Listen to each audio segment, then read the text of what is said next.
And we're back. It's final time. Top 8 debate for games ranked under 1,000. We have Oh number boy. 1 seed Fireball Island, which was ranked at 1,007 on BGG, facing the number 4 seed Unmatched, which was ranked at 1,018 on BGG. This has been a roller coaster of a ride coming to this point. The fact that Fireball Island made it this far annoys me.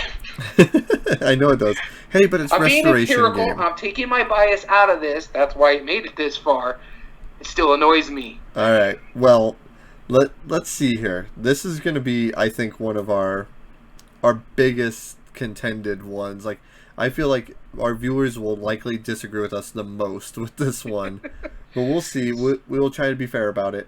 All right. So this one we go straight into our 5 categories. Yes. And we're going to tell you how we break each of these down, just to make everybody understand how much we try to take our bias out of this. Yes.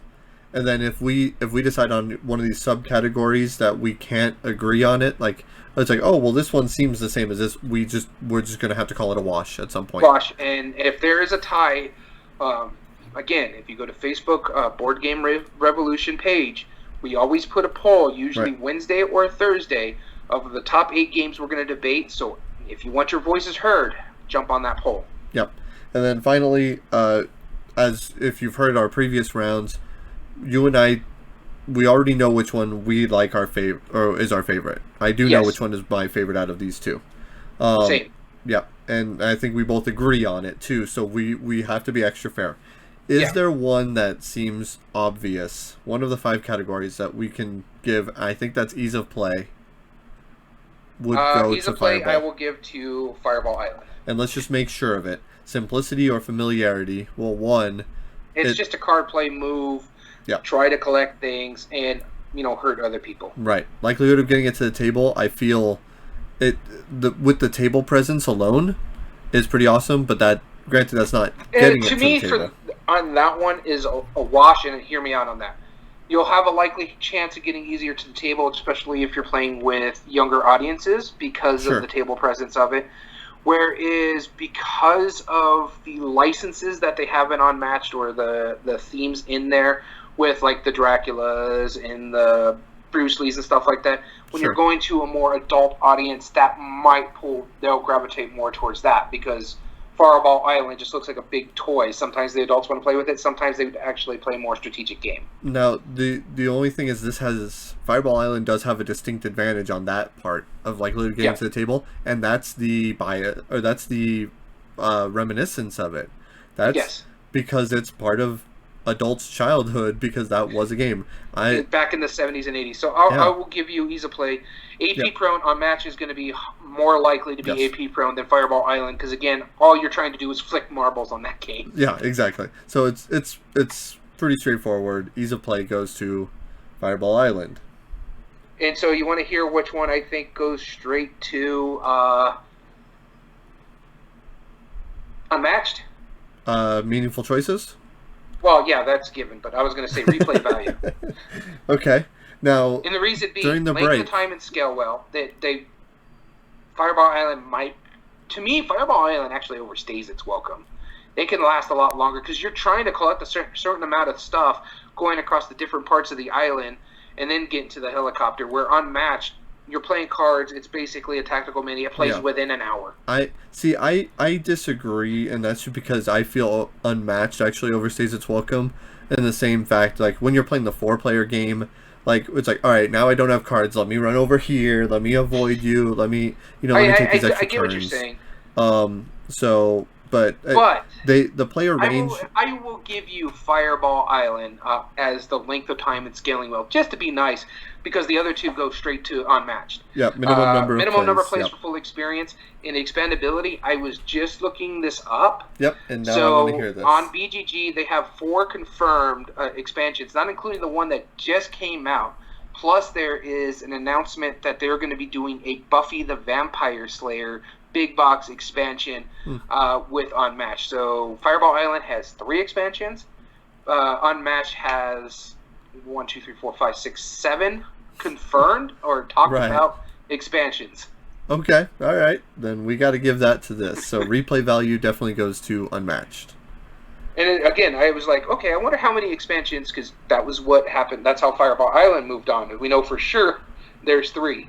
And I was like, okay, let me see how many expansions have either been talked about or confirmed for Unmatched. And wow, was I shocked here. Yeah.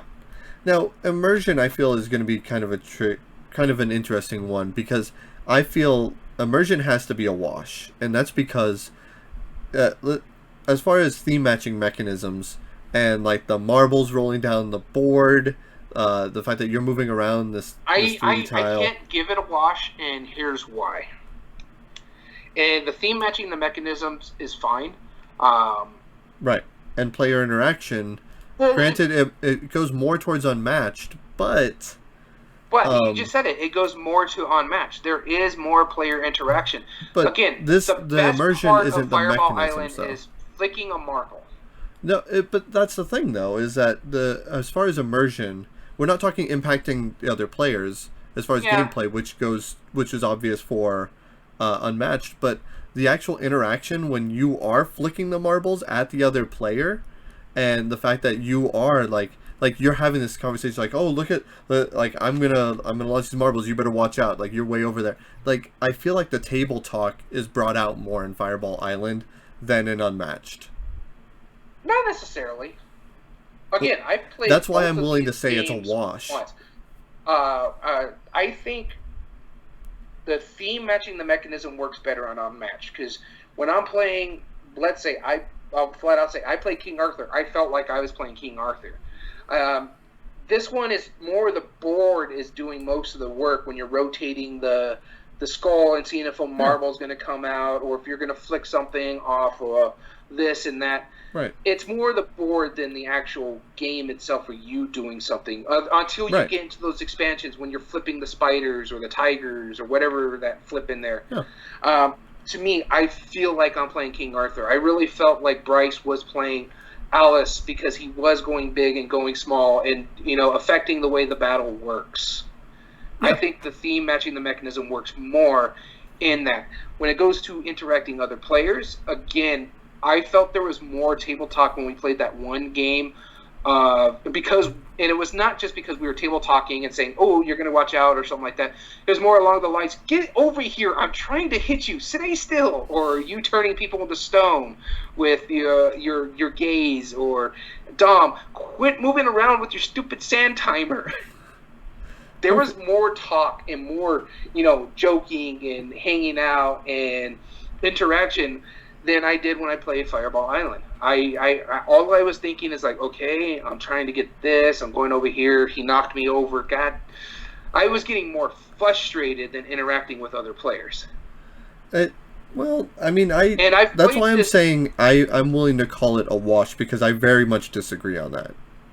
Very, very much, because the theme matching the mechanism just makes more sense that you are exploring this island, getting artifacts, and avoiding the lava marbles that are falling down, versus the characters, sure, they feel more like themselves, but that theme of being put in this... I can't call that a wash, because it doesn't... I don't feel the theme coming out of Fireball Island. I really don't.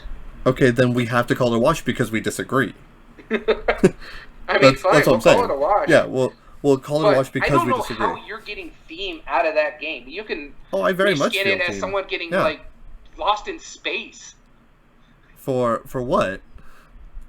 The Fireball Island. You can make Fireball Island the themeless game. It's really, to me, you don't feel... Don't get me wrong. No way. Restoration's version of it is a much better game than the original version. Yeah. I have played the original version. Yeah. But... I'm just saying, like, that feels like that makes more sense to me thematically. It's like, oh, I'm running around this island, I'm avoiding like places of terrible, versus like, oh, I'm just a mythical creature. Hold on, don't interrupt me. Don't interrupt me. Hold on. An island that has an active volcano. I can mute you on this end. Hold on. Regardless of whether it's stupid, it makes more sense than it's like I'm just playing a mythical story character and fighting each other. Like that everything does that. Yes, but I feel more theme coming out of it because I feel like when I'm using the special ability, I am King Arthur. That's me. This one, I'm just trying to run away. That's all I'm doing and getting to a helicopter. I don't feel the theme coming out of this one. Trust me, I know theme. Well, you are the dry, themeless wonder over there. But that's why I feel the theme in Forbidden Island, which is why I'm saying let's call it a wash. Really? I do. You feel the theme coming? Yes. You're the one that says you feel theme coming out of the crew, all right? No, I don't. I didn't feel the theme out of that one. No, that was my argument against it. I can't take your point of view when it comes to theme. Then we have to call it a wash. So let's go on. It's a wash and 1 and 1 each. Art and production. Because I feel like this is going to be easier. I mean, the pieces are better. Ooh. I mean, the design is better too, and for me, a non-match because I like the uniqueness of the way that board works. Some of those are half in one area, half another, which helps your line of sight. Right. I think the minis are way better than the plastic minis in Fireball Island. Those plastic minis are disgusting. They're pretty bad. I've known a lot of people had to fix those minis because they got the lean to them. Sure. But the quality is by far much better in Unmatched. Yeah, I don't disagree with that because the design is really what pushes it over the edge for me. Although I feel like the vacuum foam board is really good, there is so many knocks to Fireball Island. Like, everything doesn't fit in the box. The box is made of corrugated cardboard. Well, not just that. It's a pain in the butt to set up because sometimes the things don't click in the way they're supposed to. Especially the big point of it, the freaking skull that goes in there for you to twist. It just doesn't fit like it's supposed to. Yeah, okay. Then art and production goes to Unmatched.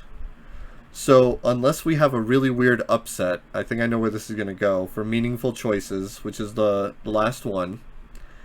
Impacting others. Unmatched. That's the whole point of the game. Impacting long-term strategy. Unmatched.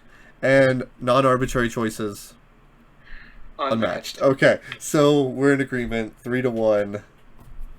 Or 3.5 to 1.5. I guess you technically. Just try to make these a lot closer than they need to be. Honestly. No, I genuinely, and I'm not trying to be facetious here. I really do feel that. You're being very facetious. You should. I can mute you. You forget that. No, I'm saying I really just it's just that theme really does come out more. And I don't. It's weird because when we talk about it, I am the guy who loves theme in games, and I don't feel that theme in that game at all. Okay. I don't. That's because fine. Because in all honesty, I don't control the way the lava flows. I don't control the way a helicopter... do, in a way.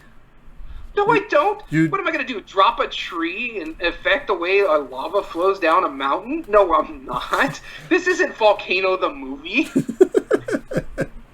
You'd be surprised the power of what a tree can do. So, no, but anyway. I don't have that kind of control. Our silly arguments It just aside. To me, it's very mechanical the way this game plays, especially the take that elements. No, it doesn't matter. I feel the theme more in Fireball Island. The only way I'm going to be throwing a spider at another person if it jumps on me and I fling it. Get off of me. That's a good reason to throw a spider at someone. There's no way I'm throwing a spider across the island, okay? Oh, man. Alright, so Unmatched wins, despite you just being annoyed that Fireball Island went on so far. I mean, but let's think of it this way. What if Fireball Island didn't beat Atlantis Rising? What would be your thoughts on Atlantis Rising versus Unmatched? That would actually be a lot tougher for me, because to me, Fireball Island goes along the lines of the mind. It's a nice activity, but that's pretty much what it is. It is a fun game to play with a younger audience per se. But to me, Unmatched is more of a game. When it goes up against, say, something like on Atlantis Rising, to me, that's more of a game, too, as well. So it'd be a harder choice for me. I think.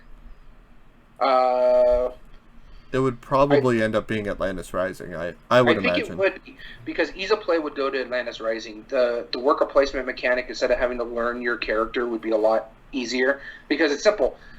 The best way to describe Atlantis Rising, if you're playing against people who know how to play the game and you're a new game, they just put you last. They're just saying, you go fourth out of 4. You get to see 3 turns. Once you see those 3 turns, you're like, oh, okay, you kind of figure out what you're doing. Whereas when you're playing on match, it's easy, but you're still trying to learn how you play your character. Yeah. And because the characters are so asymmetric, the next time you play it doesn't necessarily mean you're going to get it if you're playing a brand new character. Sure. Okay. Replay value, that one still is going to go to unmatched. There is just way too many expansions for it. And all these are standalone expansions except for the Bruce Lee one. Bruce Lee is just one character. He's not part of another expansion. He's just something that you can integrate into the games. Yeah. And the length of time and scaling, well, they're both pretty long. I think I would give that to Atlantis Rising. Minimum number of plays for a full experience, that's unmatched, so replay value still goes there. Meaningful choices, this is where it's going to get difficult. Yeah, because if those two were to go, they're all very meaningful choices, but I think Atlantis Rising would have gotten that. And the reason why I think Atlantis Rising wins it, even though the whole point of Unmatched is to impact other players and how they do their things, when it comes down to Atlantis Rising, because of that co-op, your choice will impact other players in a more meaningful way, because if you do something wrong or the island sinks because I didn't take care of that, it can affect the way other players play. And arbitrary choice is another one that would be a little iffy on that one, because if you make a bad choice in Unmatched, you can lose the game, but if you make a bad choice in Atlantis Rising, so yeah, it'd be very difficult. Game Immersion would be another hard one for me. I think theme matching mechanism I would still give to Unmatched, because I really feel those characters coming out when you're playing them. But there is a lot of theme. You are trying to stop the sinking island, but interacting with other players, there's a lot more table talk when it goes along the lines of the co-op. Memorable moments.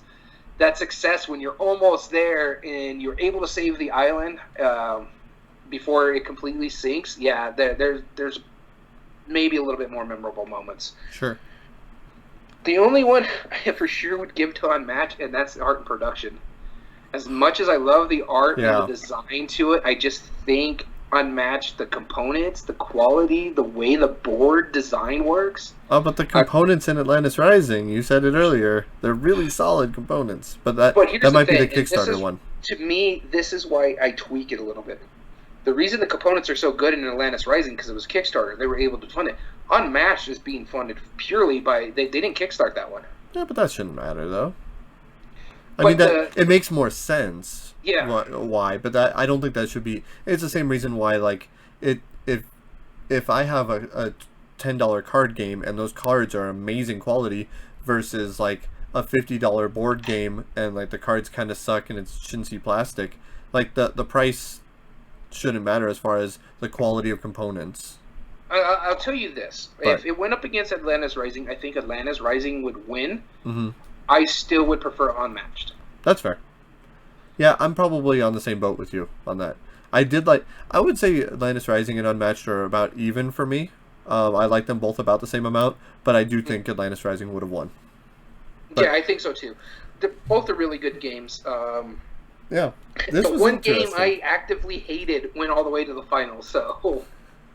Yeah, and... That's how unbiased I'm trying to be in this. And that's why it went on, because it really... And we haven't brought up the votes yet. That was our highest voted, too. Vote getters at 6, yes. Unmatched only had 2. In fact, it was Cosmic Encounters and Atlantis Rising were the second place ones at 3, so I'm glad both of those didn't meet up with each other. Right. We would have had to tie break it like crazy. No, that was this was an interesting topic for this year, or this episode, and let's continue these weird ones where we're arguing completely like incomparable games. So with that being said, let's talk about next week. Our next week, we don't have anything set in schedule as far as Monday yet. We're probably gonna be doing a live playthrough. Yeah, so. Check it there. We'll do something. We'll show up at normal time, but we don't have a set board game breakdown in. But next Wednesday, our Chits and Giggles episode is our top anticipated coming soon games. Yeah, so we figured since it's the latter half of the year, and Gen Con was supposed to happen in August, and I know they're still doing the online version of it, but that's usually when between Gen Con and Essen, those are when a lot of the major games drop between August and October, because those are the big conventions. And so I thought this would be perfect. Even though we're not getting a Gen Con, it would still be fun to talk about anticipated games. Yeah, we're all doing a Gen Can't. Yeah, exactly. Yeah, so I agree. And if you've been keeping up with like the Dice Tower, they've been doing a lot of like announcements and having some new stuff. I watched the episode, the morning talk with WizKids this morning, and they have at least like 4 or 5 games coming out all around the same time. And in Fantasy Flight, they're going to be doing their normal Gen Con in-flight thing in late July. I think it's like the 29th or something like that. Sure. Where they're still going to be making their announcements. So yeah, things are still coming out, things to be anticipated. Stonemaier just announced their most recent game. Yep, Pendulum. Yeah, which looks pretty awesome. I wonder if that'll be on your list. We'll have to see. I don't know. I don't know. So we'll take a look at that. So if you're watching us on Twitch, hang out with us. We're going to end this recording right now. One of the benefits of watching us live is that you have input on what we talk about for next week. So with that being said, I've been Daniel. I've been Daniel. You can also find the reimplementations of these at Everyday Board Games 2020 on YouTube about a week or two in advance. If you get a chance, you do like what we're doing, please subscribe, leave likes on the videos if you watch them. As well as the audio versions of these are uploaded around the same time as the video versions of these on Podbean at Everyday Board Games Podcast. You can follow us on Twitch at EBG Podcast 2020, where I have a link to every single one of our YouTube channel, our Twitch channel, as well as our Podbean channel. So you'll find a fast way to do it, get to them. Okay. And you can contact us at everydayboardgames2020@gmail.com. And you can also follow us on Twitch. You said EBG Board Games 2020? Twitter at EBG Podcast 2020. Yeah. Twitch is Everyday Board Games. Everyday Board Games. Yeah. Wow. We just need to start putting these in the comments section, because this is getting like we're discussing for like 3 or 4 minutes. So anyway. Well, it's because you can't get it down. I got it down. You were trying to close us out before we announce it. You'll be the Eric Summerer. You just end it for us. That'll work. I agree with that. And with that being said, thank you for joining us. Have a great day.